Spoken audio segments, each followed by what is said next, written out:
രാധ ഞാൻ രാധ, കണ്ണനെ മറക്കാത്ത രാധ.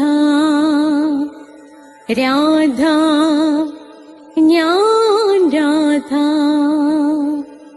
കണ്ണനെ മറക്കാത്ത രാധ. വൃന്ദാവനം നീ മറന്നോ, മധുരയെ നീ മറന്നോ. വൃന്ദാവനം നീ മറന്നോ, മധുരയെ നീ മറന്നോ. രാധയെ നീ മറന്നോ, കണ്ണാ പൈക്കളെ നീ മറന്നോ. രാധയെ നീ മറന്നോ, കണ്ണാ പൈക്കളെ നീ മറന്നോ. രാധ രാധ രാധ രാധ, മറന്നിട്ടും മറക്കാത്ത രാധ, മറന്നിട്ടും മറക്കാത്ത രാധ. രാധേ രാധേ രാധേ രാധേ, മറന്നിട്ടും മറക്കാത്ത രാധ, മറന്നിട്ടും മറക്കാത്ത രാധ.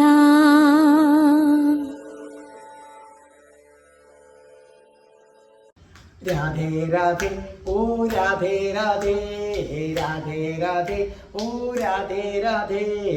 രാധേ രാധേ എന്ന ചാനലിൻ്റെ അഷ്ടപതി ക്ലാസ്സുകളിലേക്ക് എല്ലാ പ്രേക്ഷകർക്കും സ്വാഗതം. ഇന്ന് 21ാമത്തെ അധ്യായമാണ്. അഷ്ടപതിയുടെ 2ഉം 3ഉം ശ്ലോകങ്ങളാണ് ഇന്ന് നമ്മളിവിടെ അവതരിപ്പിക്കുന്നത്. ഇതിനു മുമ്പുള്ളത് പ്ലേലിസ്റ്റിലുണ്ട്. നിങ്ങൾ സബ്സ്ക്രൈബ് ചെയ്തവർക്ക് എല്ലാ തിങ്കളാഴ്ചയും 12 മണിക്ക് നാരായണീയത്തിൻ്റെ ക്ലാസ് കിട്ടിയിരിക്കും. എല്ലാ ചൊവ്വാഴ്ചയും കൃഷ്ണന്റെ ക്ലാദിനി ശക്തിയും കാമുകിയുമായ രാധാറാണിയുടെ ജീവിതകഥ ജനനം മുതൽ മരണം വരെ നിരവധി റിസർച്ച് നടത്തി സത്യസന്ധമായി അവതരിപ്പിക്കുകയാണ്.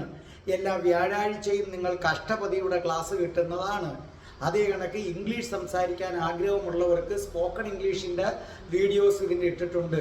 ചിലർക്ക് എൻ്റെ അടുത്ത് ചേർന്ന് പഠിക്കണമെന്ന് ആഗ്രഹമുണ്ട്, അവർക്ക് വരാം. എൻ്റെ ഇതെന്ന് പറഞ്ഞു കഴിഞ്ഞാൽ 30 ദിവസം കൊണ്ട് ഇംഗ്ലീഷ് സംസാരിക്കും, ഇല്ലെങ്കിൽ ഫുൾ എമൗണ്ടും റീഫണ്ടാണ്. ഞാൻ കൊല്ലത്തുള്ളതാണ്. ആൺകുട്ടികൾക്കും പെൺകുട്ടികൾക്കും പഠിക്കാനായിട്ട് പ്രത്യേക ഹോസ്റ്റൽ സൗകര്യങ്ങളും എല്ലാം ഇവിടെ ഉള്ളതാണ്. പിന്നെ അതേ കണക്ക് തന്നെ ജ്യോതിഷം, ഓരോ മാസത്തിൽ ജനിച്ചവരുടെ ഫലം, ഓരോ നക്ഷത്രത്തിൽ ജനിച്ചവരുടെ ഫലമൊക്കെ കൊടുത്തിട്ടുണ്ട്. ഇത് കേൾക്കുക. നിങ്ങൾക്ക് ജ്യോതിഷപരമായി എന്ത് സംശയം ഉണ്ടെങ്കിലും ഡിസ്ക്രിപ്ഷൻ ബോക്സിൽ എൻ്റെ നമ്പറുണ്ട് 9645333999. അതിലേക്ക് വിളിച്ചാൽ ജ്യോതിഷ ഉപദേശം തികച്ചും സൗജന്യമായിരിക്കും. അതേ കണക്ക് തന്നെ പ്ലേലിസ്റ്റ് എടുക്കുമ്പോൾ അഷ്ടാവക്ര ഗീതയുണ്ട്, കേൾക്കണം. ഹിന്ദുക്കൾ അറിയേണ്ടവയുണ്ട്, കേൾക്കണം. ക്ഷേത്രങ്ങൾ നിങ്ങൾ അത്യാവശ്യമായും സന്ദർശിക്കേണ്ട ക്ഷേത്രങ്ങളെക്കുറിച്ചുള്ള വിവരണമുണ്ട്. ഇതൊക്കെ നിങ്ങൾ ദയവ് ചെയ്ത് കേൾക്കുക. പിന്നെ രാധികാ കവചം 2 ഉണ്ട്. ഇത് 2 ഞാൻ പഠിപ്പിച്ചിട്ടുണ്ട്. അത് കൃഷ്ണപ്രിയ ചൊല്ലിയിട്ടിട്ടുണ്ട്. രാധികാ കവചം നിങ്ങൾ ചൊല്ലിയിട്ട് വേണം രാധാ സഹസ്രനാമം ചൊല്ലേണ്ടത്. രാധാ സഹസ്രനാമം വരികൾ ഉൾപ്പെടെയും ഇല്ലാതെയും കൃഷ്ണശ്രീ ചൊല്ലിയിട്ടിട്ടുണ്ട്. അപ്പം നമുക്ക് പ്രാർത്ഥിച്ചിട്ട് തുടങ്ങാം. ഓം മഹാഗണപതയേ നമഃ. ഓം ശ്രീ രാധാകൃഷ്ണായ നമഃ. ഓം രാധായേ സ്വാഹ. രാധേ രാധേ ഓ രാധേ രാധേ, രാധേ രാധേ ഓ രാധേ രാധേ, രാധേ രാധേ ഓ രാധേ രാധേ, രാധേ രാധേ ഓ രാധേ രാധേ, രാധേ രാധേ ഓ രാധേ രാധേ, രാധേ രാധേ ഓ രാധേ രാധേ. ബർസാനെ വാലി രാധാറാണിക്ക് ജയ്. എൻ്റെ മാതാവ് രാധാറാണിക്ക് ജയ്. എനിക്ക് സർവൈശ്വര്യങ്ങളും വാരിക്കോരി തരുന്ന എൻ്റെ പൊന്ന് രാധാറാണി അമ്മക്ക് ജയ്. എനിക്ക് രോഗങ്ങൾ വരാതെ കാത്തുരക്ഷിക്കുന്ന രാധാറാണി അമ്മ കീ ജയ്. എന്നെ സർവ്വ പാപങ്ങളിൽ നിന്നും മോചിപ്പിക്കുന്ന രാധാറാണി അമ്മ കീ ജയ്. അപ്പൊ നമുക്ക് അഷ്ടപതി ആരംഭിക്കാം. ഇന്നത്തെ അഷ്ടപതി നമുക്ക് രണ്ടുപേരാണ് പാടിത്തരുന്നത്. ഒന്ന് നമ്മുടെ ദക്ഷമോളാണ്. അപ്പൊ ദക്ഷാജിതിനും മറ്റൊന്ന് ആരാണ് പാടിത്തരുന്നത്? കസ്തൂരിയുമാണ്. അപ്പൊ ദക്ഷാജിതിനെ കുറിച്ച് നിങ്ങൾക്ക് എല്ലാവർക്കും അറിയാം. ദക്ഷയും ദക്ഷയുടെ അമ്മയും രണ്ടുപേരും നമുക്ക് എന്താണ് സുപരിചിതരാണ്. അപ്പൊ ജിതിന്റെ മകളാണ് ആരെന്ന് പറയുന്നത്? ദക്ഷാജിതിൻ. അപ്പൊ നിങ്ങൾക്ക് എല്ലാവർക്കും അതറിയാവുന്നതാണ്.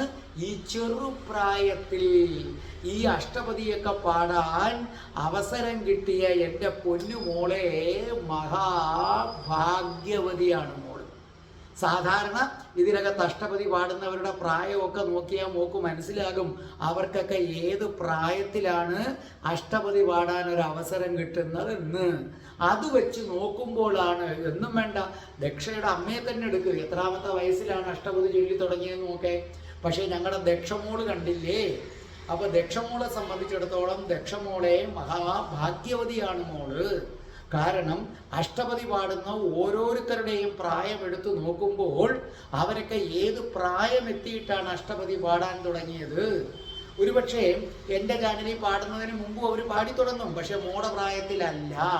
അപ്പോൾ ദക്ഷയെ സംബന്ധിച്ചിടത്തോളം ഈ കുഞ്ഞു പ്രായത്തിൽ ഞങ്ങളുടെ ദക്ഷമോക്ക് അഷ്ടപതി പാടാൻ അവസരം കിട്ടിയെങ്കിൽ അതിൻ്റെ അർത്ഥം കഴിഞ്ഞ ജന്മം ഞങ്ങളുടെ ദക്ഷമോട് രാധാഭക്തയായിരുന്നു. നിശ്ചയമായിട്ടും ഞങ്ങളുടെ ദക്ഷമോൾക്ക് ഗോലോകം കിട്ടിയിരിക്കും. ഞങ്ങളുടെ ദക്ഷമോൾ അതിസുന്ദരമായിട്ട് ഇത് പാടുകയാണ്. കേട്ടുകൊള്ളൂ. നവഭവദശോഭദളശയനസാരേ ഇഹ വിലസകുജകലശതരളഹാരേ പ്രവിശ രാധേ മാധവ സമീപം. അപ്പോൾ നമ്മുടെ ദക്ഷമോളത് പാടിത്തന്നത് കേട്ടല്ലോ. ഇനി കേട്ടെ.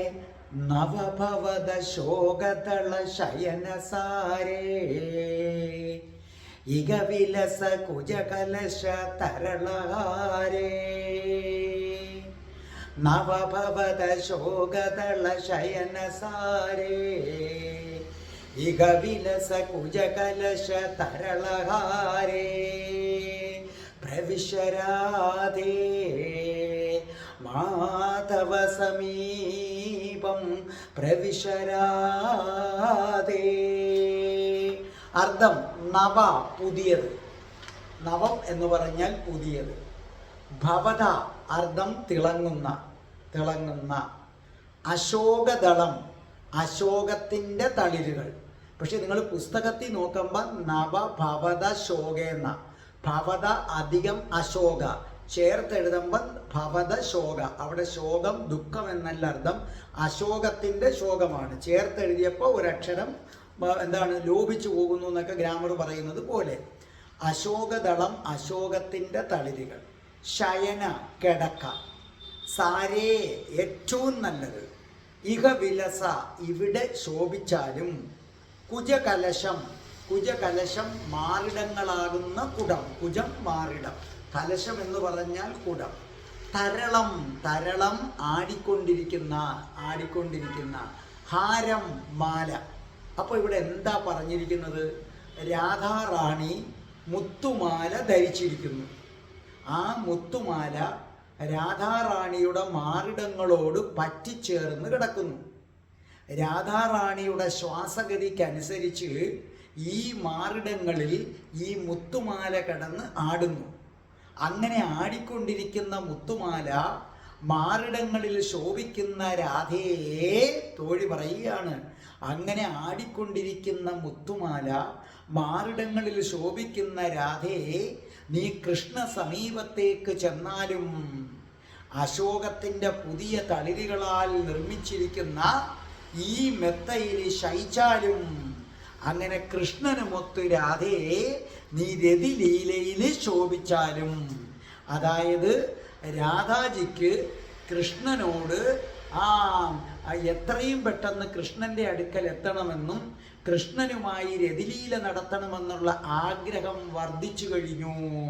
വളരെ ശ്രദ്ധിച്ചു കേട്ടോളണം. ഇവിടെ തോഴി രാധാറാണിയെ കൃഷ്ണന്റെ സമീപത്തേക്ക് ചെല്ലാൻ നിരന്തരം നിർബന്ധിക്കുന്ന കാഴ്ചയാണ് നമ്മൾ കാണുന്നത്. ഒരു ഉത്തമ തോഴിയുടെ കടമയാണത് തൻ്റെ യജമാനത്തി സ്നേഹിക്കുന്ന പുരുഷന്റെ അടുക്കലേക്ക് എത്തിക്കുക. അപ്പോൾ പറയുകയാണ്, രാധേ, നീ ഒന്നും ഒളിക്കണ്ട, നിനക്ക് കൃഷ്ണനെ കണ്ടുകൊള്ളാൻ വയ്യ, കൃഷ്ണനുമായി നിനക്ക് ശൃംഗാര കേളികൾ ആടിക്കൊള്ളാൻ വയ്യ. ആ ചിന്ത നിന്റെ ശ്വാസഗതി വർദ്ധിപ്പിക്കുന്നു. രാധേ, നിന്റെ ശ്വാസഗതി വർദ്ധിക്കുന്നതിനനുസരിച്ച് നിന്റെ മാറിടങ്ങൾ ഉയരുകയും താഴുകയും ചെയ്യുന്നു. അതെനിക്ക് എങ്ങനെ മനസ്സിലായെന്നല്ലേ? രാധേ, നിന്റെ മാറിടങ്ങൾ കൃഷ്ണനെ ഓർത്ത്, കൃഷ്ണനുമായുള്ള ശൃംഗാര ലീലകൾ ഓർത്ത് ഉയരുകയും താഴുകയും ചെയ്യുന്നതിനനുസരിച്ച് നിന്റെ മാറിടങ്ങളിൽ പറ്റിച്ചേർന്ന് കിടക്കുന്ന, നിന്റെ മാറിടങ്ങളിൽ കൃഷ്ണൻ പറ്റിച്ചേർന്ന് കിടക്കുന്നത് പോലെ പറ്റിച്ചേർന്ന് കിടക്കുന്ന മുത്തുമാല കിടന്നാടുന്നത് നീ കണ്ടില്ലേ രാധേ? അതിൻ്റെ അർത്ഥം നിനക്ക് എത്രയും പെട്ടെന്ന് കൃഷ്ണ സമീപത്തെത്താൻ തിരക്കായി എന്നാണ്. രാധേ, കൃഷ്ണൻ അവിടെ എന്താ ചെയ്തിരിക്കുന്നതെന്ന് നിനക്കറിയാമോ? അശോകമരത്തിൻ്റെ കിളിച്ചു വന്ന പുതിയ തളിരുകൾ, ആ തളിരുകൾ കൊണ്ടൊരു കിടക്ക, ഒരു മെത്തയുണ്ടാക്കിയിരിക്കുന്നു. കാരണം പഞ്ഞി കൊണ്ടുണ്ടാക്കിയാൽ പോലും നിന്റെ ശരീരത്തിന് നോവും. കാരണം നിന്റെ ശരീരം അത്രമേൽ മൃദുലമാണ് രാധേ. ഈ ശരീരത്തെ താങ്ങാൻ വൃക്ഷത്തിൻ്റെ തളിരുകൾക്ക് മാത്രമേ കഴിയുകയുള്ളൂ.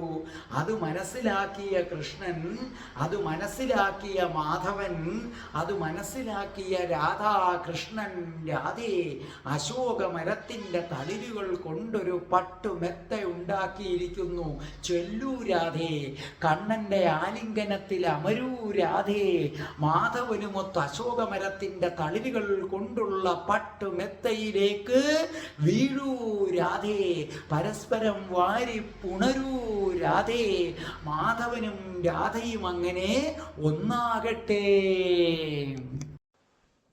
മധുമുദിത മധുപകുല കലിതരാവേ ഇഹ വിലസമദനശര സരസഭാവി പ്രവിശരാധേ മാധവ സമീപം പ്രവിശരാധി. അപ്പോൾ നമ്മുടെ കസ്തൂരി ഇത് വളരെ മനോഹരമായി പാടിത്തന്നത് നിങ്ങൾ കേട്ടല്ലോ. ഇനി ഞാനത് പഠിപ്പിക്കാം. മധുമുദിത മധുപകുല കലിതരാവേ ഇഹ വിലസമദന ശര സരസഭാവേ മധുമുദിത മധുപകുല കലിതരാവേ ഇഹ വിലസമദന ശര സരസഭാവേ പ്രവിശരാധേ പ്രവിശരാധേ മാധവ സമീപം പ്രവിശരാധേ. നോക്കേ, മധു, മധു അർത്ഥം എഴുത് തേൻ. മുദിത, ഉദിത സന്തോഷിച്ചാലും, ഉദിത സന്തോഷിച്ചാലും. മധുബൻ, മധുബൻ തേനീച്ച, മധുബൻ തേനീച്ച. കുല, കുല എന്ന് പറഞ്ഞാൽ കൂട്ടം, കുല കൂട്ടം. കലിത, കലിത നിർമ്മിച്ച. രവ, രവ ശബ്ദം. ഇഹ വിലസ, ഇവിടെ ശോഭിച്ചാലും. ഇഹ വിലസ എന്ന് പറഞ്ഞാൽ അർത്ഥം ഇവിടെ ശോഭിച്ചാലും. അടുത്തത് എന്താ പറഞ്ഞിരിക്കുന്ന? മദനശര, കാമദേവന്റെ അമ്പ്. സരസ, സ്നേഹം നിറഞ്ഞ. പ്രവിശ, പ്രവേശിച്ചാലും. അപ്പോൾ ഇവിടെ എന്താ പറഞ്ഞിരിക്കുന്നത്? കാമപാരവശ്യത്താൽ രതിക്രീഡയിൽ തൽപരയായിട്ടുള്ള രാധയെ നീ ശ്രീകൃഷ്ണന്റെ സമീപത്തേക്ക് ചെന്നാലും പൂക്കളിലെ തേനുണ്ട് ആഹ്ലാദിക്കുന്ന വണ്ടിൻ കൂട്ടങ്ങൾ ശബ്ദിച്ചുകൊണ്ടിരിക്കുന്ന ഈ വള്ളിക്കുടിലിൽ നീ വിലസിയാലും. അപ്പൊ തോഴി രാധാറാണിയോട് പറയുകയാണ്, രാധേ, ഇനി നീ ഒന്നും മറച്ചു വെക്കണ്ട. കാമദേവന്റെ അസ്ത്രം നിന്നിൽ പതിച്ചിരിക്കുന്നു രാധേ. അതിൻ്റെ ലക്ഷണങ്ങളൊക്കെ ഞാൻ കണ്ടു തുടങ്ങി. കാമദേവന്റെ അസ്ത്രം നിന്നിൽ പതിച്ചതുകൊണ്ട് നിന്നിൽ രതി വിചാരങ്ങൾ മുന്നിട്ട് നിൽക്കുന്നു രാധേ.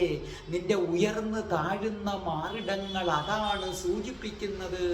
നിന്റെ ചുവന്നു തുടുത്ത കവിളുകളിലെ തുടിപ്പ് അതാണ് സൂചിപ്പിക്കുന്നത്. നിന്റെ കൈ വിരലുകളിലൂടെ വിറയൽ അതാണ് സൂചിപ്പിക്കുന്നത്. നിന്റെ അധരങ്ങളിലെ തുടിപ്പ് അതാണ് സൂചിപ്പിക്കുന്നത്. നിന്റെ കണ്ണുകൾ താനേ കുമ്പുന്നത് അതാണ് സൂചിപ്പിക്കുന്നത്. രാധേ, നീ കാമപരവശയാണ് രാധേ. നീ രതി ക്രീഡയിൽ തൽപരയാണ് രാധേ. ഇനി ഒന്നും മറച്ചു വെക്കണ്ട. നീ ശ്രീകൃഷ്ണന്റെ സമീപത്തേക്ക് ചെല്ല്. കണ്ടില്ലേ, അവിടെ പൂക്കളിൽ നിന്ന് വണ്ടിൻ കൂട്ടങ്ങൾ ഒന്നായി വന്ന് തേൻ കുടിക്കുന്നത് നീ കണ്ടില്ലേ? ആ വണ്ടിൻ കൂട്ടങ്ങൾ ശബ്ദമുണ്ടാക്കിക്കൊണ്ട് പൂക്കൾക്ക് ചുറ്റും ഇങ്ങനെ പറക്കുന്ന ആ വള്ളിക്കുടിലാണ് കൃഷ്ണൻ ഇരിക്കുന്നത്. രാധേ, കൃഷ്ണൻ എന്ന വണ്ട് നീയാകുന്ന പൂവിലെ തേൻ കുടിക്കാൻ കാത്തിരിക്കുന്നു. നോക്കൂ രാധേ, ആ വണ്ട് പൂവിൽ നിന്ന് എത്ര ആസ്വദിച്ചാണ് തേൻ കുടിക്കുന്നത്. അതിൻ്റെ കോടി ഇരട്ടിയിൽ മാധവൻ നിന്നിൽ നിന്ന് തേൻ ആസ്വദിച്ചു കുടിക്കും. നോക്കൂ രാധേ, അവൻ നിന്റെ മുഖം രണ്ട് കൈകൾ കൊണ്ടും കോരിയെടുക്കും. നിന്റെ അധരങ്ങളിലെ തേനുകൾ ഈ വണ്ട് പൂവിൽ നിന്ന് ഊറിയെടുക്കുന്നതിനേക്കാൾ എത്ര മനോഹരമായിട്ട് അവൻ ഊറിയെടുക്കും രാധേ. നിന്റെ മാറിടങ്ങൾ അവൻ തൻ്റെ നെഞ്ചോട് ചേർത്തമർത്തും രാധേ. മാധവൻ എന്ന വണ്ട് വള്ളിക്കുടിലിൽ അണിഞ്ഞൊരുങ്ങി കാമപരവശനായി തന്നെ ഇരിക്കുകയാണ്. കാമപരവശനായ മാധവൻ വള്ളിക്കുടിലിൽ, കാമപരവശയായ രാധ ഇതാ ചെല്ലൂ രാധേ, ചെല്ലൂ രാധേ. മാധവൻ നിന്നിലെ തേൻ കുടിക്കട്ടെ രാധേ. മാധവൻ നിന്നിലെ അധരം പാനം ചെയ്യട്ടെ രാധേ. മാധവൻ നിന്നെ വാരി പുണരട്ടെ രാധേ. മാധവൻ നിന്റെ മാറിടങ്ങളെ തലോടട്ടെ രാധേ. നിന്നെ ആട്ടി മൂട്ടി കാമപരവശയാക്കട്ടെ രാധേ. ചൊല്ലൂ രാധേ, ചെല്ലൂ. വേഗം വേഗം പ്രവിശരാധേ. പ്രവേശിച്ചാലും വള്ളിക്കുടിലേക്ക് പ്രവേശിച്ചാലും രാധേ. രാധേ രാധേ, ഓ രാധേ രാധേ, രാധേ രാധേ, ഓ രാധേ രാധേ, രാധേ രാധേ, ഓ രാധേ രാധേ, രാധേ രാധേ, ഓ രാധേ രാധേ, രാധേ രാധേ, ഓ രാധേ രാധേ, രാധേ രാധേ, ഓ രാധേ രാധേ. ഓം ശ്രീം ക്രീം ക്ലീം ഐം രം രാസേശ്വരി രാധികായേ സ്വാഹ.